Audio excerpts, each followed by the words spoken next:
Hello, আমি টুয়া। Welcome to my another video. আজকে আমি রিক্রিয়েট করতে চলেছি অ্যাঞ্জেল পেয়ার আমের আচার গানটি। চলো তাহলে ভিডিওটা বানিয়ে ফেলা যাক। এখন আমি যাচ্ছি পুকুর ঘাটে। আমাদের পুকুর ঘাটে অনেক গাছ, তো ভাবলাম পুকুর ঘাটে করাটাই ভালো হবে। দেখো কী সুন্দর লাগছে না? তো প্রথম শটটা আমি নিয়েছি সাতবারে। সাতবারের বার আমার খুব ভালো লেগেছে, হচ্ছিলই না। যত তাড়াহুড়ো করছি যেন ততই বাড়াবাড়ি হচ্ছে। এই প্রথম টেকটা করতে করতেই 3:30 বেজে যায়। আমার 4টে থেকে পড়ানো, আবার শাড়ি পরতে হবে, পরের টেকটা নিতে হবে। মানে তাড়াহুড়ো করছি বলে যেন বেশি বাড়াবাড়ি হচ্ছে। এই শাড়িটা আমার দিদির, আমার নিজস্ব কোনো শাড়ি নেই সেরকম। আমি যা পরি মা আর দিদির শাড়ি পরি।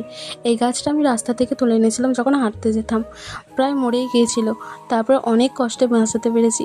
কি সুন্দর না গাছটা?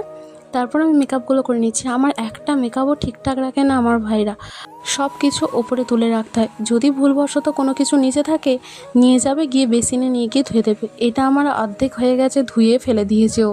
কী বলবো বলো, যখনই আসে এটা নালে ওটা, সেটা এই বদমাইশি করতে থাকে।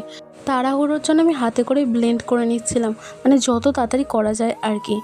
যত তাড়াতাড়ি করি না কেন, ভিডিও কিন্তু সব ঠিকঠাক নিতে হবে, নাহলে কি চলে? ভিডিও করার পর অনেকগুলো ছবিও তুলেছি। আর এই নাকেরটা দেখো, এই নাকেরটা কে এনেছে জানি না, আমি কিনে নিই এটাই জানি।